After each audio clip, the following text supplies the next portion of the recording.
गणेश पाटील।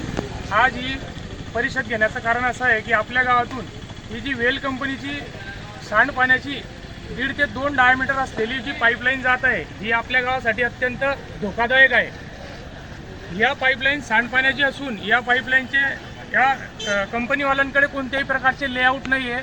ती पाईपलाईन भविष्यात गळती झाल्यास, लीक झाल्यास त्या पाईपलाईनवर कोणत्या उपाययोजना आहे, या उपाययोजनासुद्धा आम्ही त्यांना विचारण्याचा प्रयत्न केला, पण त्यांनी उडवाउडीचे उत्तर दिले आहे। त्यांच्याकडे त्यावर सुद्धा काहीच उपाययोजना नाही आहे।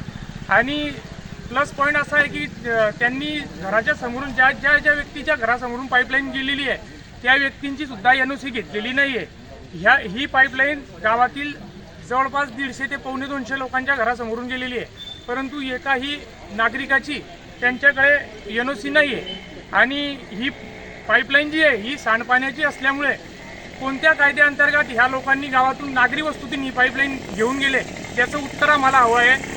कारण याच पाईपलाईन संबंधित अशी एक पाईपलाईन आमच्याकडे MIDCची पाईपलाईन आहे, ती शुद्ध पाण्याची पाईपलाईन होती। शुद्ध पाण्याची असून सुद्धा त्यांनी परिपूर्णपणे उपाययोजना फाउंडेशनसह केलेली होती।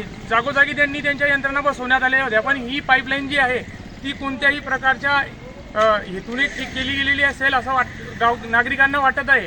कारण समोर त्यांना कोणी बोलायला लागलं तर ते कोणी समोर थांबत नाही। आता थोड्या वेळापूर्वी तिथं त्यांचे 2 प्रतिनिधी होते, पण जसेच पत्रकार आले ते इथून गायब झाले, फोन करून सुद्धा येत नाही आहे। तर नागरिकांना प्रश्न आहे की बा ही जी पाईपलाईन आहे हिचे पुढे भविष्यात साखेगावकरांना दुष्परिणाम जे भोगावे लागणार आहे त्यावर काय उपाययोजना आहे। आम्ही सर्व गावकऱ्यांच्या वतीने ह्या पाईपलाईनचा जो रस्ता आहे, जो मॅप आहे तो बदलावा आणि गावाच्या बाहेरून टाकावी अशी नम्र विनंती करतो। बरं, आमचा एक प्रश्न आहे तुमच्यासाठी की साखेगाव इथून जळगाव MIDCला शुद्ध पाण्याची पाईपलाईन गेलेली आहे, बरोबर। तर त्यांनी ती वाघूर नदीच्या पात्रातून फाउंडेशन टाकून नेलेली शुद्ध पाईपलाईन असताना पण दुसरीकडे ही जी तुम्ही म्हणताय सांडपाण्याची जी पाईपलाईन आहे ती तुमच्या रहिवासी वस्तीमधून जात आहे, तर ही पुढून जेव्हा येते तर ही वाघूर पात्रातूनच येते ही नदी।